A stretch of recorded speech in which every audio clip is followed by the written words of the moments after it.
Linda tarde y una feliz noche tengan todos.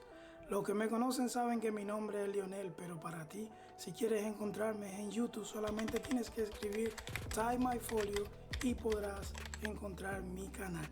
En el mismo podrás ver mis videos, mis reviews a los lugares donde voy.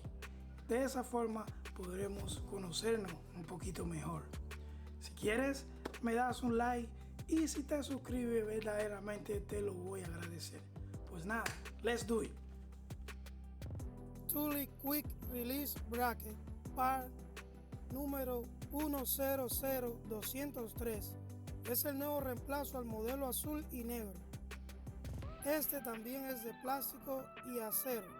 Viene con 2 llaves, trae 8 tornillos, 4 pequeños de 2 pulgadas para frames circular y 4 más grandes de 3 pulgadas para frames tipo oval. Este bracket viene junto a la silla Thule Ride Along.